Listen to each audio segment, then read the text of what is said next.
हमारी आज के वीडियो का टॉपिक है प्रीपोजिशन एंड इट्स टाइप्स। अच्छा, प्रीपोजिशन क्या होते हैं, उनके टाइप्स क्या होते हैं और किस प्रीपोजिशन को हम किस कैटेगरी के अंदर फॉलो करवाते हैं, वो क्या है बेटा आज स्टूडेंट्स आज हम इस वीडियो में समझने वाले हैं।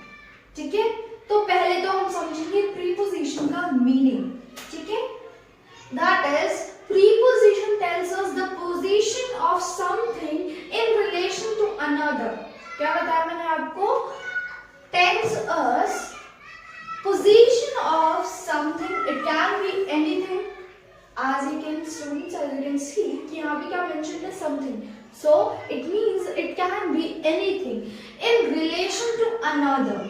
ऐसा अच्छा पोजीशन है तो पोजीशन में मैं किसी एक ऐसे थोड़ी बोल दूं कि बुक वहां रखी नहीं, हमें किसी एक दूसरी एंटिटी के साथ रिलेट करके बताना पड़ेगा। बिना उसके रिलेट के हम बता ही नहीं पाएंगे, स्टेट ही नहीं कर पाएंगे कि उसकी पोजीशन क्या है। ओके, अब उसकी आप प्रीपोजिशन के एक हम प्रॉपर डेफिनेशन पढ़ लेते हैं। क्या है वो? A preposition is a word which is placed before a noun, note before a noun and a pronoun। क्या बताया मैंने आपको? A noun and a pronoun to show its relation with something else in the sentence। To show its relation with something else in the sentence, यानी कि जो preposition है वो किसके आगे हम प्लेस करते हैं? Before noun and pronoun, so that क्या हो जाए हमारा, हम रिलेशन बता सके उस से जो चीज हमारी जो सब पर्टिकुलर चीज हम जिस चीज के बारे में बात करें उसकी स्पेस हम उसकी पोजीशन हम डिफाइन कर पाए किससे? In relation to something else in the sentence. Okay, next हमारा क्या है? अब आ जाते हैं इसके टाइप्स पे। पहले तो हमने क्या पढ़ी? डेफिनेशन पढ़ी, जिसमें हमने क्या सीखा?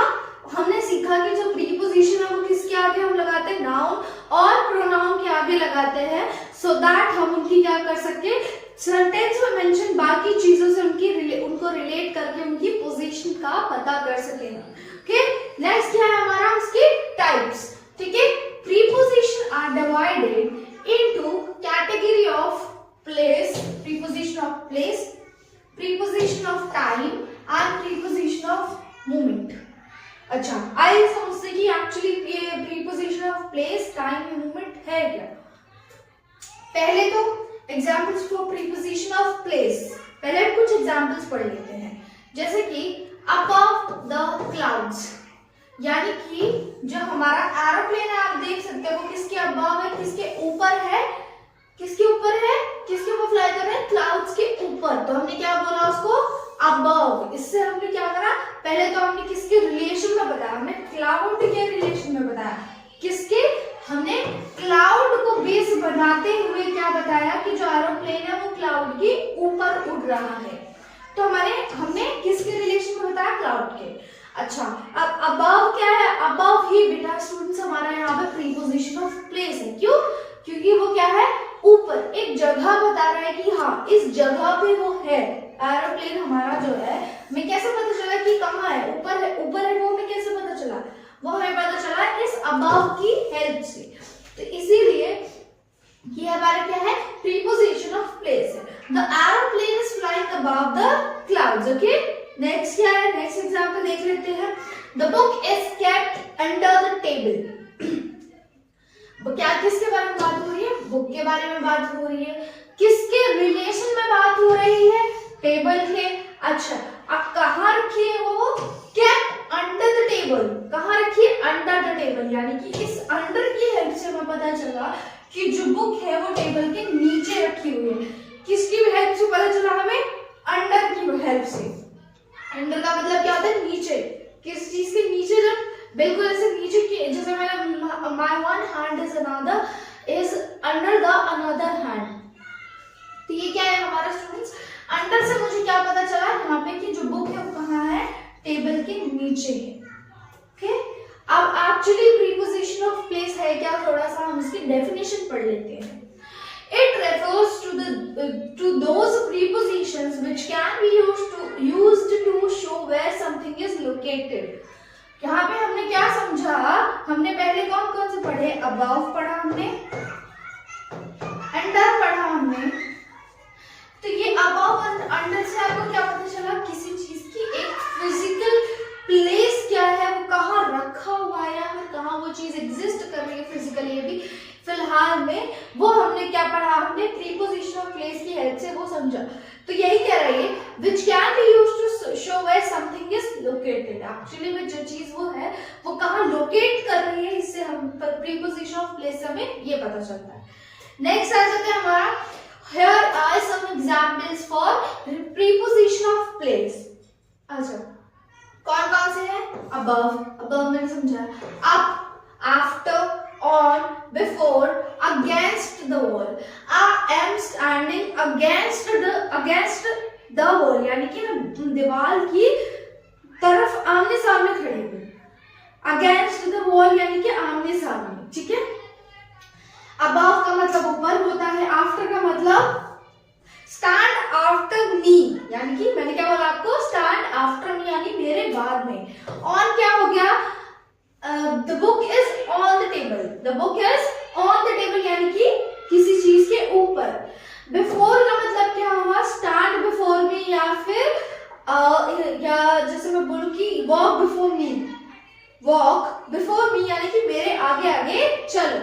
बाय का मतलब क्या होगा आपका, बाय यहाँ पे स्टूडेंट्स हमारा क्या है, फॉर एग्जाम्पल आपसे करेगी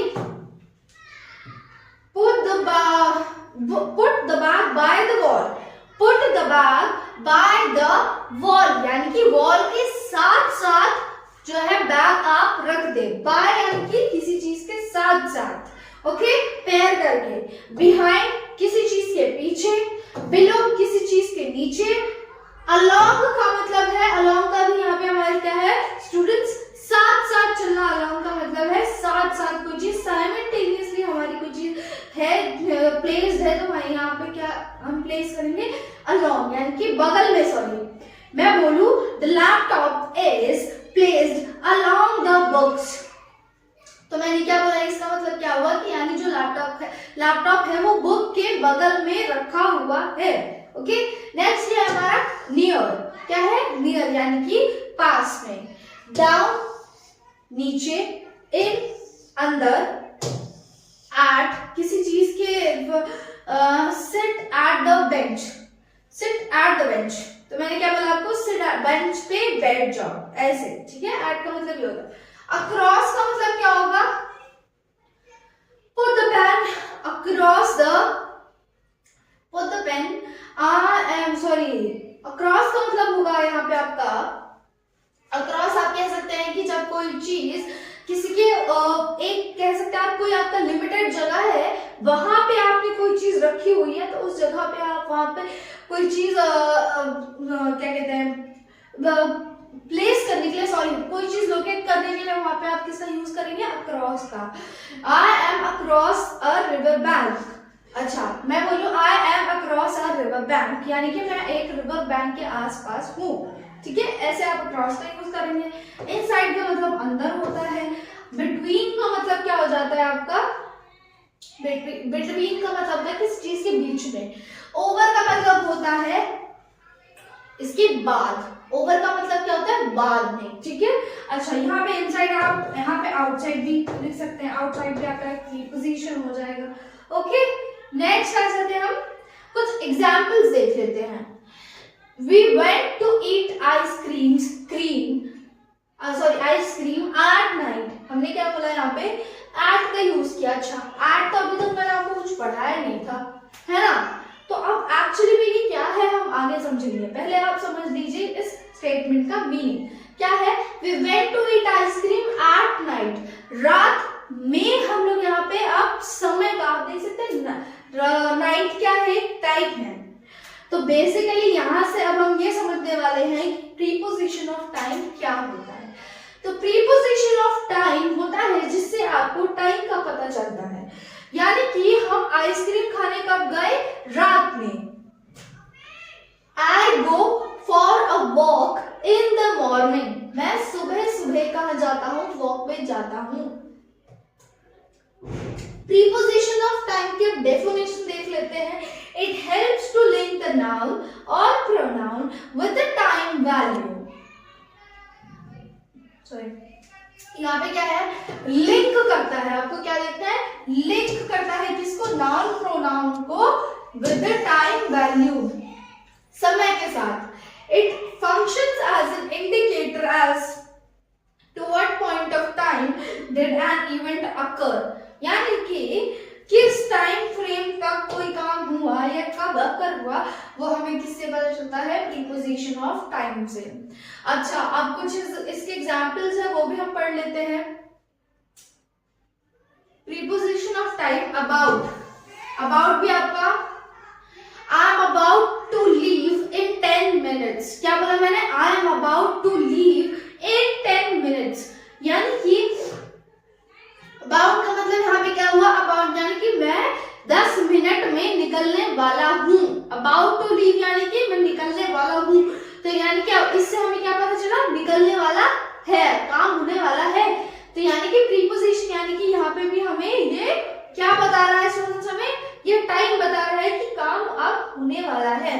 टेक्स्ट है before, I reached before you, I reached home before you, मैं तुमसे पहले घर आ गई, तो ये भी क्या हमारा एक प्रीपोजिशन है time, preposition of time. For हो जाएगा बाय, अराउंड, इन, अगो, एट, पास्ट, सिंस। अच्छा, सिंस मैं आपको समझाती हूँ, सिंस क्या होता है, सिंस का मतलब होता है तब से, मैं बोलूं since I was born, I have never visited to a water park. मैं बोलूं since I am born, अब मैं बोलूं जैसे कि since I am born, I have never went to a water park, यानी कि जब से मैं पैदा हुई हूँ मैं कभी कहीं वाटर पार्क नहीं गई हूँ किसी, तो यानी कि मैंने यहाँ पे क्या बताया आपको, इसका सेंस का मतलब क्या था, जब जहां पे भी आपको जब से या जब तक आपको जब से फॉर से कोई काम है, जब आपको बोले कि जब से ऐसा हुआ है, या फिर जब से ये फॉर्म आई है तब से बहुत ज्यादा अच्छा हमारा विकास होने लग गया है गांव में, ऐसा जब कुछ आपको बोलना हो तो बेसिकली जब सेंस का मतलब होता है जब से, ठीक है।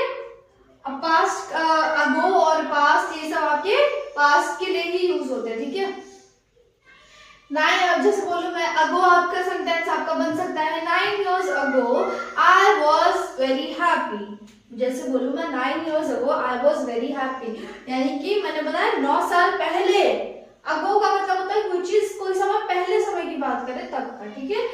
To, and, after, until. अच्छा, अंटिल एंड अनलेस के मैं आपको दो चीजें बताती हूँ, एक minute, let me get some space.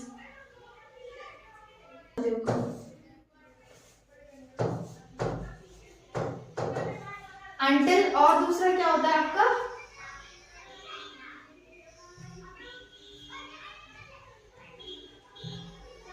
Until and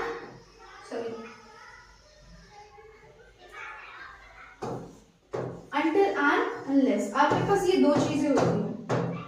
until किस पे फोकस करता है,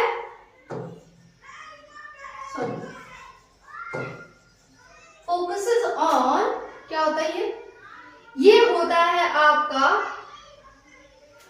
time based, focuses on time, क्या बताया मैंने आपको, ये होता है टाइम, टाइम पे फोकस होता है, आप इसको टाइम बेस्ड भी बोल सकते हैं, जहां पे आपने कोई टाइम फ्रेम सेट कर दिया कि ये काम इतने टाइम के लिए हुआ है, मेरा इंतजार करो, वेट अंटिल आई रीच, मैंने बोला वेट अंटिल आई रीच, यानी कि तब तक इंतजार करो, तब तक मेरा, मैं जब तक आ नहीं जाती तब तक मेरा इंतजार करो, ये क्या है, मैंने बोला अंटिल होता है हमारा टाइम बेस्ड होता है, अनलेस होता है हमारा कंडीशन बेस्ड, दोनों ही हमारी प्रीपोजिशन है, लेकिन हम पहले इनको समझेंगे कि एक्चुअली में है क्या। तो मैंने आपको क्या बताया, अंटिल का मैंने आपको क्या बताया, टाइम बेस्ड होते हैं, ठीक है। हमेशा याद रखना कि जहां आपको टाइम का लिखना हो, टाइम से रिलेटेड आपको टाइम को बेस बना के लिखना हो, वहां पे आप अंटिल का यूज करेंगे। अनलेस होता है आपका condition based, unless you finish your work I won't allow you to go home. मैंने क्या बोला? Unless you finish your work, I won't allow you to go home. यानी कि जब तक आप अपना काम कंप्लीट नहीं करेंगे मैं आपको घर नहीं जाने दूंगी। मैंने आपके लिए शर्त रख दी, मैंने आपके लिए कंडीशन दे दी आपको कि आप अगर मेरी कंडीशन को फुलफिल नहीं करते हैं तो मैं आपको घर नहीं जाने दूंगी। तो यानी कि हमारा जो अनलेस होता है वो क्या होता है बेटा स्टूडेंट्स, हमारा कंडीशन बेस्ड होता है। ओके, ये दो चीजें हमेशा याद रखनी है। मैंने आपको बहुत straightforward to the point keyword के साथ बताया है। अनटिल का होता है, अनटिल का मतलब होता है अनटिल टाइम बेस्ड होता है, अनलेस आपका कंडीशन बेस्ड होता है। ठीक है, अब प्रीपोजिशन ऑफ मोमेंट पढ़ लेते हैं।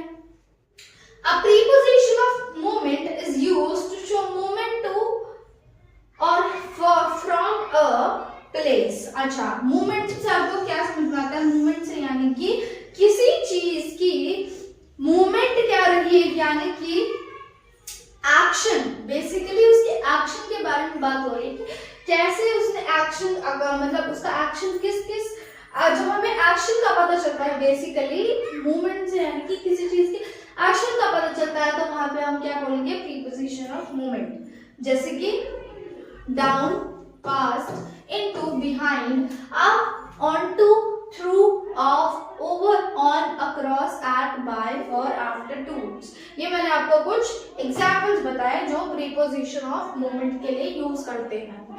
अच्छा, तो आज का आपका होमवर्क क्या है? जितने भी मैंने आपको एक स्लाइड पे जितने आपको मैंने हर प्रीपोजिशन के जो आपको मैंने एग्जाम्पल्स दिए हैं इनको आपको एक एक को लेना है और हर एक प्रीपोजिशन से आपको सेंटेंसेस बनाने हैं सो दैट आपके दिमाग में ये बैठ जाए, आप भूले नहीं। और आपको अनटिल और अनलेस में जो कंफ्यूजन होती है उसको भी आप सॉल्व करके रखना है और नहीं कंफ्यूज होना है। क्यों? क्योंकि अनटिल हमारे क्या है? टाइम बेस्ड है, अनलेस हमारा कंडीशन बेस्ड है। Okay, I hope you understand every single concept here. और अगर आपको कुछ नहीं समझ में आता आप डेफिनेटली पूछ सकते हैं और मैं ऐसी मतलब लाइक आपके इस प्रीपोजिशन के एक्सरसाइज भी लेकर आऊंगी, फिर हम एक्सरसाइज को भी प्रैक्टिस करेंगे। Okay, I hope you understand every single word that I told you, and that's it for today. Thank you.